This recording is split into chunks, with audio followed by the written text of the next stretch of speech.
Olá, muito boa noite para você que está acompanhando a TV Câmara no canal 16 da NET. Está no ar o Política em Ação.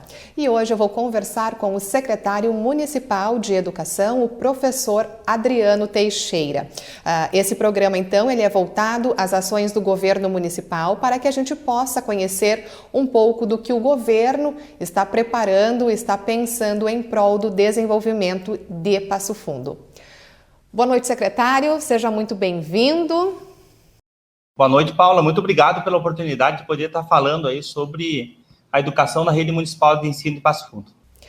Bom, estar à frente de uma secretaria municipal, sem dúvida, é uma grande responsabilidade, mas o senhor assumiu em meio à pandemia, né? Então, esses desafios estão sendo muito maiores. Então, como conciliar essa angústia do retorno às aulas, de oportunizar condições para todos os alunos, de instruir os professores e também de manter o cuidado aí para evitar o contágio do coronavírus? Uma das coisas, Paula, que eu tenho feito sempre que eu posso é agradecer muito a oportunidade que eu estou tendo aqui, a partir do convite do prefeito Pedro Almeida, de poder colaborar com a educação no município de Passo Fundo, em especial nesse momento. Por que em especial nesse momento? Porque é um momento histórico, né? Não existe nenhuma geração viva ainda que tenha passado por esse desafio, e se ele caiu na nossa vez, eu costumo falar com os nossos diretores, professores, que são colegas altamente competentes e comprometidos com a educação também, que se caiu na nossa vez, somos nós que temos que criar a solução para isso, né? Então, uma baita oportunidade de poder criar, de poder colaborar com a rede, dentro de um contexto onde não tem nenhum tipo de receita a ser seguida, né? Então, quando a gente fala em retomar a educação no momento pandêmico, de pandemia, a gente fala de pensar questões relacionadas à parte de infraestrutura, a gente tem que considerar as questões legais, né? Então, nós temos aí um compromisso com o retorno em função das resoluções do Estado. Nós começamos em maio já esse retorno, levando sempre dois elementos em consideração. O primeiro são as questões legais, como eu estava falando agora há pouquinho. E a segunda são as questões relacionadas à segurança dos nossos alunos, dos nossos professores, dos servidores, dos trabalhadores da educação. Então, a partir de uma definição e de seguir de forma estrita os protocolos de segurança. E temos feito isso desde o início de maio, o retorno híbrido, que a gente chama, de forma gradual, de forma segura, de forma estratégica, para que nós possamos agora em agosto, né, na primeira semana de agosto, ter todas as nossas escolas em funcionamento com todas as turmas. Como que foi essa experiência, então, secretário? Porque esse início foi com as escolas, com as crianças da educação infantil, né? Então, esse período realmente ele tem uma necessidade, ele tem uma atenção muito maior, embora muitas pessoas que estejam acompanhando a nossa entrevista não imaginam, né? Então, como que foi essa experiência, esse retorno, essa convivência nas escolas? A educação infantil, ela para os colegas que não são da área de educação, né, ela é a base, né? Quanto mais sólida a base de uma casa, mais firme ela é. Quanto mais sólida o teu planejamento de carreira profissional, mais ele tende a ter sucesso. Quanto mais sólido o início, né, da escolarização da criançada, também. Tem uma outra questão importante que justifica, Paula, a nossa decisão por voltar primeiro com os mais novos, é a complexidade envolvida em um processo de educação, né, de ensino, de aprendizagem, quando não estamos próximos. Esse é um outro elemento, né? Então, a opção por voltar com os mais novos é trazer para a escola, primeiro, aquele grupo de crianças que tem uma percepção muito mais forte do que significam 60 semanas, ou 56 semanas, né? Para a gente, nós que somos adultos, 56 semanas, ok, é um ano e um pouquinho, mas para quem é uma criança de 4, 5 anos, 56 semanas é muito tempo.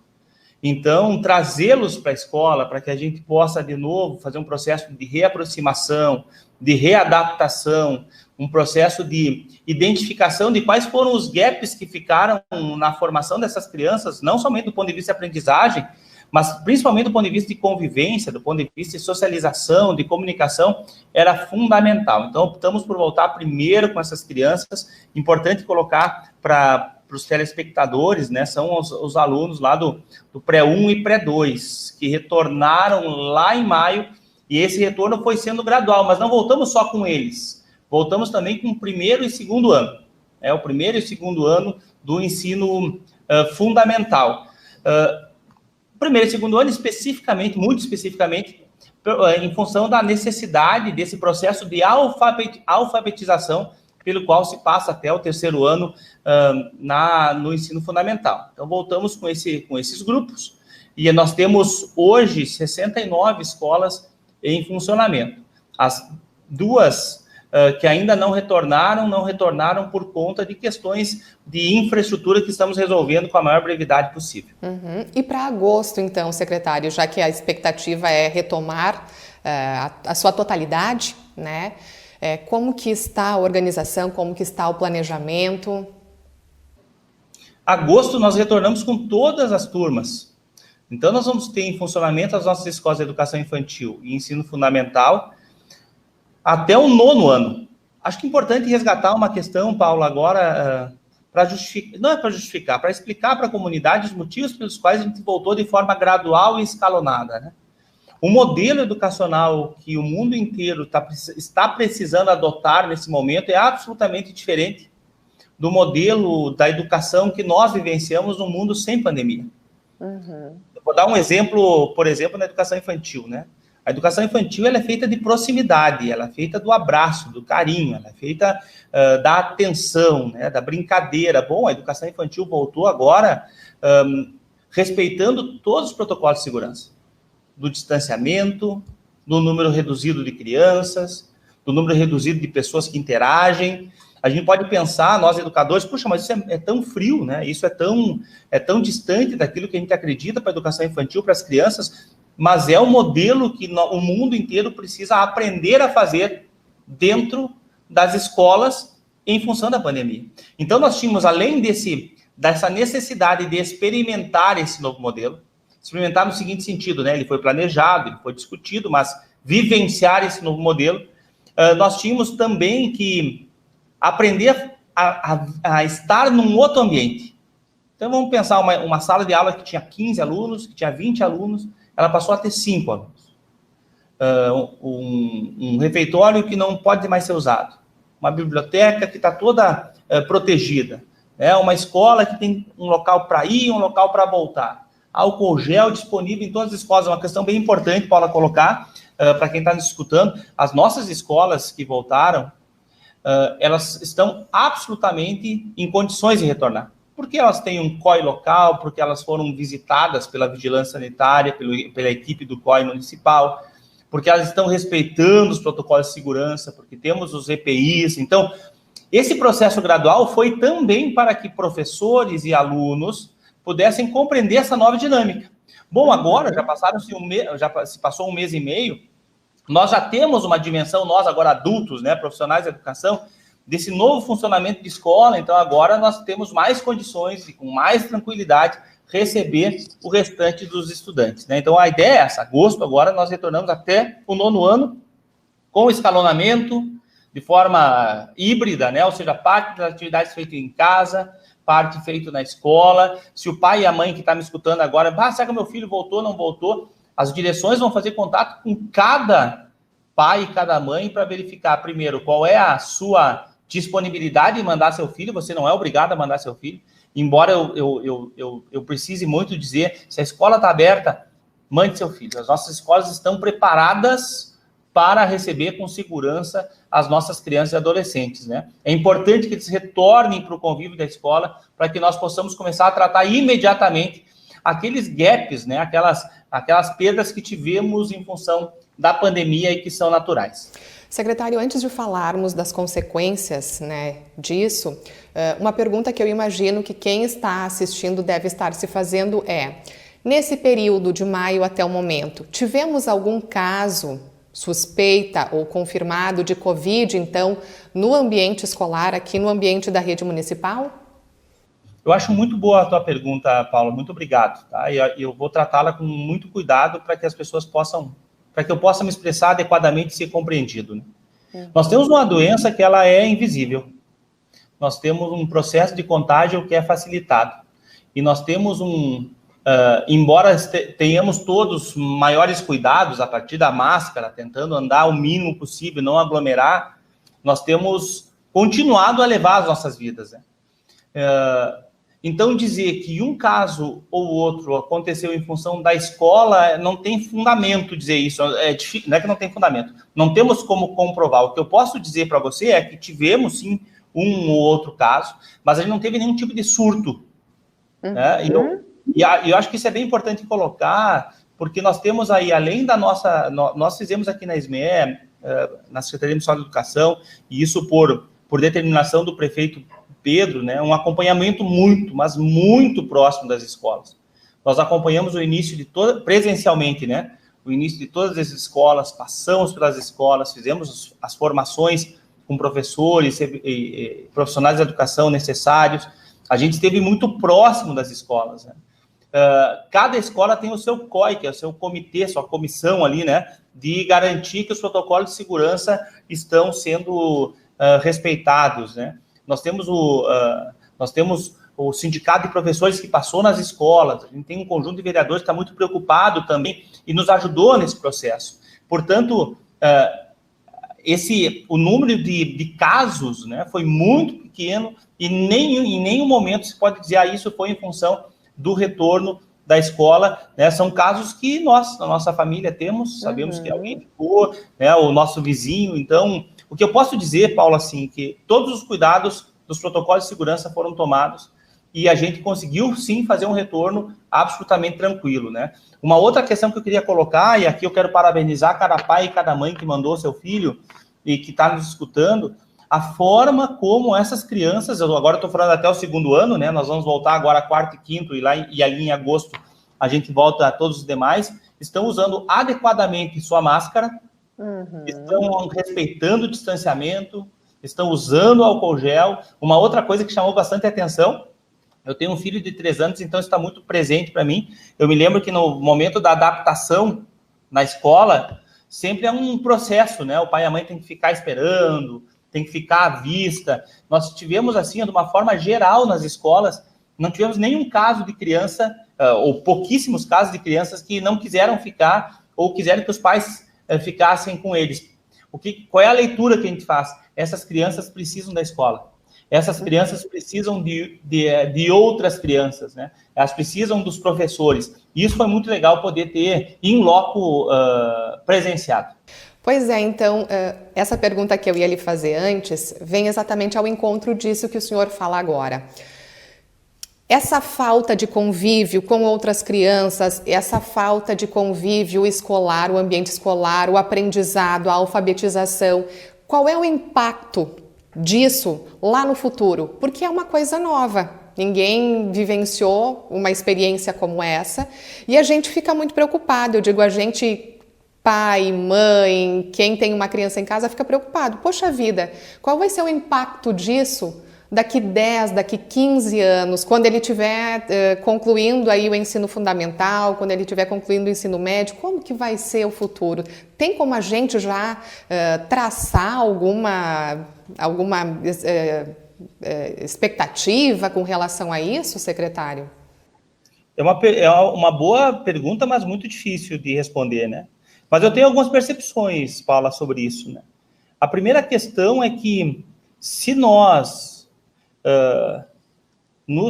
imediatamente nos convencermos de que nós precisamos conduzir a educação de forma diferente em função não somente da pandemia, mas também do modelo educacional que talvez tenha algumas arestas a serem aparadas. Se a gente fizer isso agora, a gente consegue minimizar muito esses reflexos futuros, né? Então, nós temos que pensar, primeiro, que criança é essa que está recebendo de novo, né? Eu fui numa escola e conversar com as crianças do pré-2, se eu não me engano, e é triste, sabe, você escutar, quando você fala da pandemia, das boas-vindas, né? A criança triste porque perdeu seu avô, perdeu sua avó, perdeu a madrinha, o padrinho, né? Às vezes o pai ou a mãe. Então, a primeira questão é pensar no curto prazo, sabe o que é? É ter um espaço de escuta para essas crianças.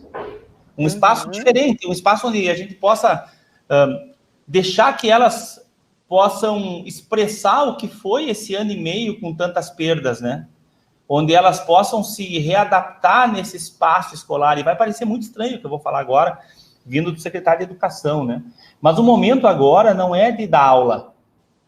O momento agora é de restabelecer aquele espaço de segurança psicológica, física, de carinho, de proximidade, de paz, de tranquilidade, que é a escola. Esse é o momento esse retorno agora. O momento é esse. A segunda questão que tem que ser feita, isso tudo vai ter reflexo lá na frente, Paula, é fazer um diagnóstico do que ficou e do que não ficou. Aí agora eu já não estou falando mais das questões psicológicas, né, agora estou falando das questões pedagógicas. Bom, a gente teve aula de distância, teve aula de atividade impressa. Bom, o que de fato a gente conseguiu construir? E quando eu falava de pensar um modelo diferente do que a gente implementou, significa pensar um modelo não mais de massa, onde eu penso a turma, mas de indivíduo. Né? Ou seja, eu tenho que identificar o que cada criança aprendeu, o que ficou para trás, o que precisa ser trabalhado e criar uma estratégia para tratar dessas questões. Eu acredito que dessa forma a gente consiga minimizar bastante, Paulo, assim, os efeitos negativos, né, desse tempo de isolamento, né, onde elas tiveram a privação do convívio com outras crianças, muitas se afastaram muito do conhecimento formal, de uma metodologia de aprendizagem. A gente tem um conjunto de crianças que não tinha acesso à tecnologia. Em contrapartida, a gente teve também uma oportunidade, e eu quero que vocês me escutem com muito bons ouvidos, né? Eu tenho certeza que a pandemia não trouxe nada de bom, né? Mas ela teve algumas consequências do ponto de vista de domínio tecnológico, por exemplo. Né? Ela forçou também os gestores públicos, e eu falo isso com tranquilidade, porque o prefeito Pedro fez um investimento autorizou um investimento muito alto e incentivou, né, na área de informatização, de formação de professores, que isso vai necessariamente ficar para o futuro, né? Então, o que a gente tem que fazer agora é colocar tudo isso na balança, ver como é que a gente trata aqueles impactos negativos e como é que a gente faz os avanços que tivemos serem potencializadores ou pelo menos minimizadores dos efeitos negativos no médio e longo prazo. Tá certo. Então, o Política em Ação vai fazer um rápido intervalo e no próximo bloco nós vamos continuar falando com o secretário Adriano e também sobre este programa que deve sim ser implementado em breve com a abertura de um crédito adicional especial de 5 milhões de reais no orçamento do município. Nós voltamos em seguida.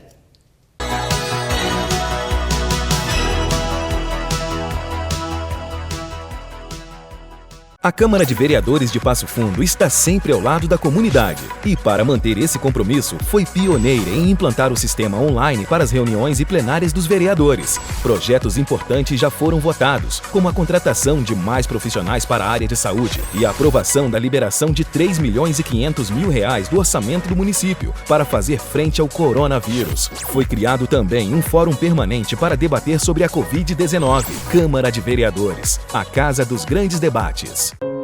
Somos extraordinários no teatro, jogando capoeira, na dança, na pintura. Ajude a APAI de Passo Fundo a continuar desenvolvendo pessoas extraordinárias. Seja você também extraordinário. Central de Doações pelo telefone 3045 7810.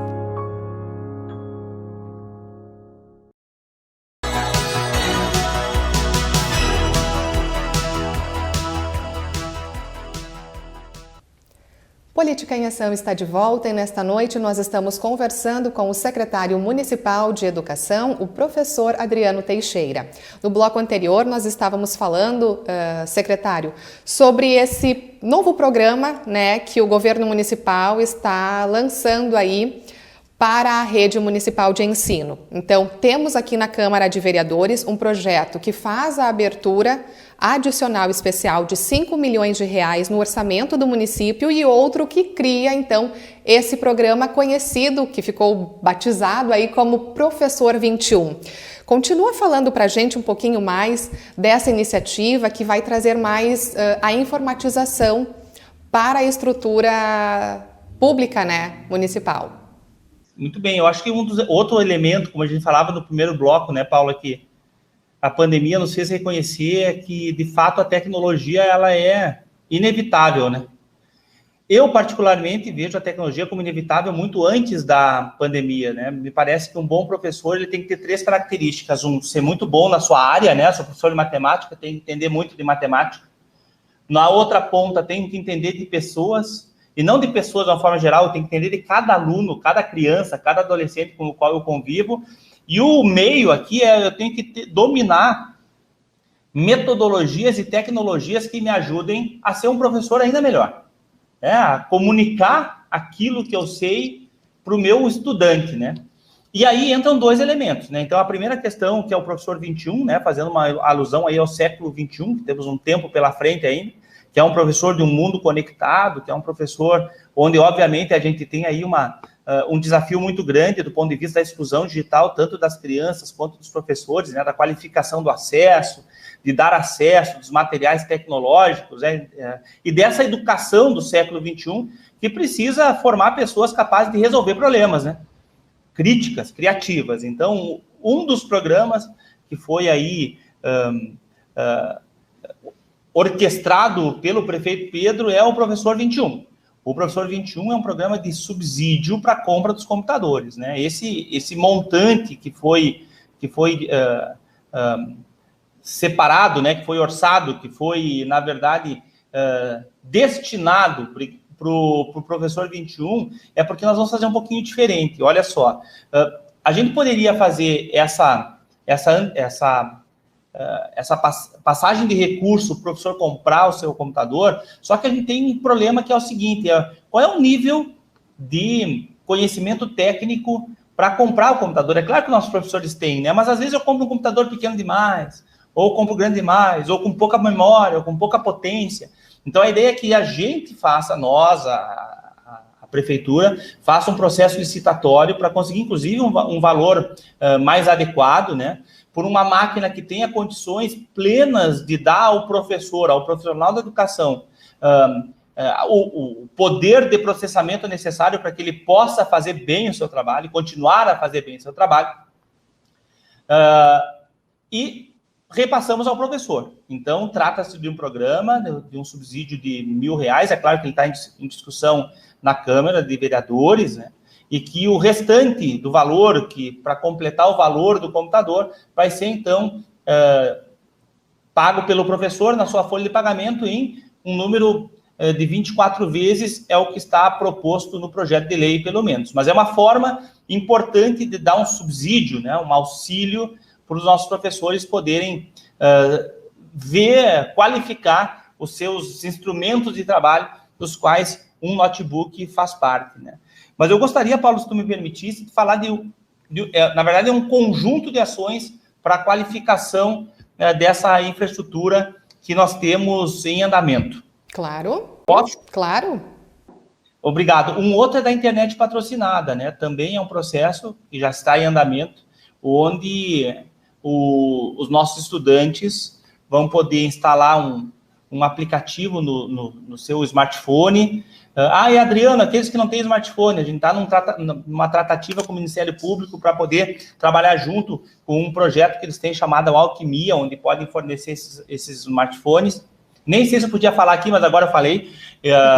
Mas para fornecer os smartphones, então eles vão instalar esse aplicativo no seu smartphone e tudo que eles acessarem que tem a ver com a aula, com a escola, quem paga é a Prefeitura Municipal de Passo Fundo e não vai ser descontado dos dados das crianças, né? Tem uma outra, esse está em processo licitatório também, mas já está aprovado, para a gente tocar à frente. Um outro programa muito importante, pessoal, tem a ver com a qualificação da infraestrutura de internet das escolas. Então, a gente está num processo de reestruturação total da infraestrutura de internet das escolas, para que a gente possa ter uma internet de maior qualidade, mais qualidade nas nossas escolas. Tem um outro programa que já foi aprovado, a gente já até comprou os computadores, a gente está comprando 750 computadores para as nossas escolas, né? Muitas delas tinham computadores muito antigos, então a gente vai qualificar a infraestrutura de computadores das escolas. A gente não vai trabalhar com o desktop, que fica preso no laboratório de informática. Nós vamos trabalhar com notebooks, para que o professor possa levar para a sua sala de aula, possa levar para a biblioteca, levar para o pátio, e possa servir melhor a escola. Nessa linha também a gente começa a trabalhar. O primeiro vai ser instalado na escola da NeoDeep, Learning Spaces, são espaços de criatividade. São espaços de prototipação, onde as crianças vão para lá e constroem soluções, articulando os conceitos em torno daquela solução que elas estão criando.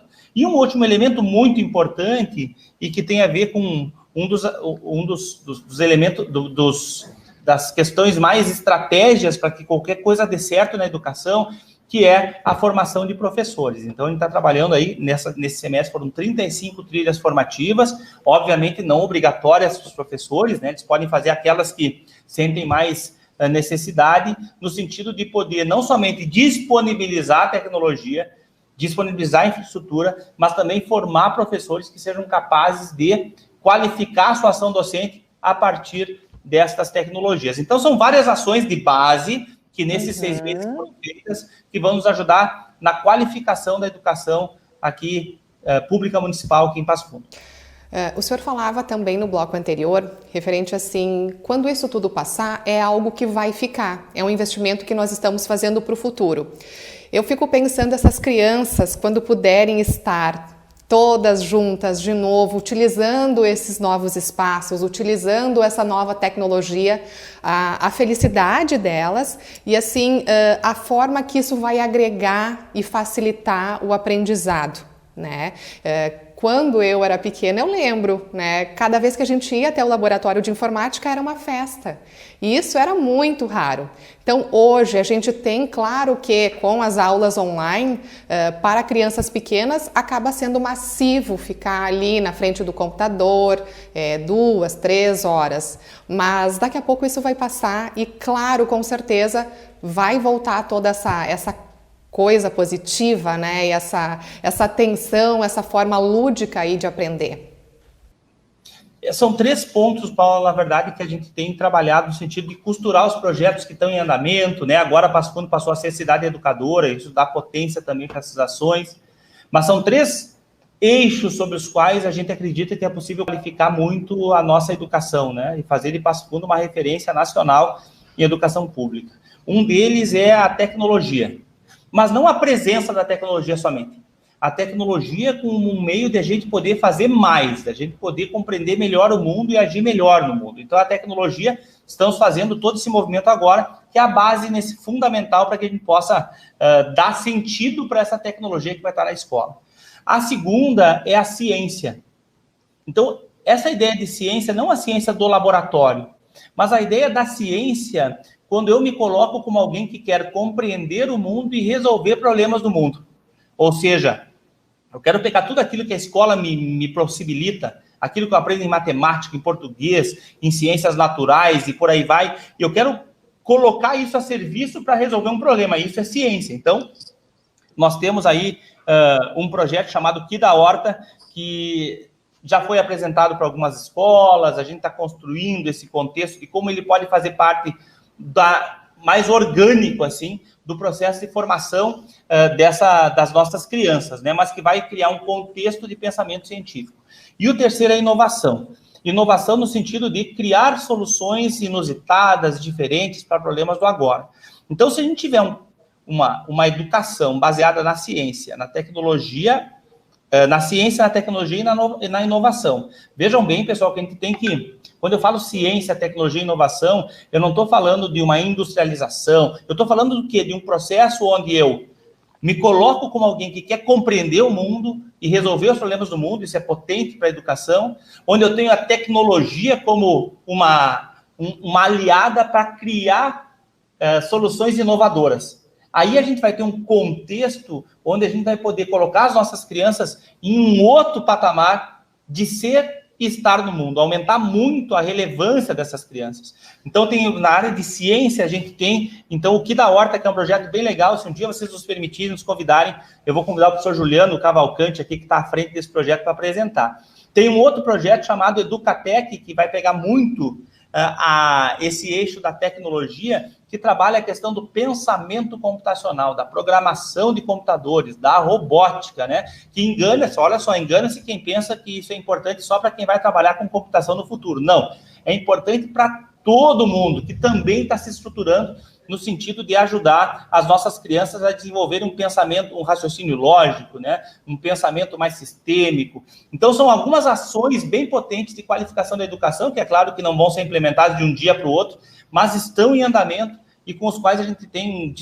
criado um contexto de discussão interno, por enquanto, e logo a gente vai levar para as escolas para que a gente possa ter um diferencial na nossa educação, para que as nossas crianças possam, de fato, transformar o mundo. Secretário, o senhor falou sobre Passo Fundo ser elevada à cidade educadora, e é importante também a gente contar aos telespectadores, porque muitos já escutaram esse termo, né, cidade educadora, mas ainda não sabem o que é, não sabem o que compreende, quais são os eixos, como é que a gente vai ter isso aí pela frente, né? Então, é importante também a gente falar nesse momento que com essa adesão à Carta das Cidades Educadoras, Passo Fundo vai estar entre as 500 cidades no mundo, né, a fazer parte desse termo, né, dessa carta.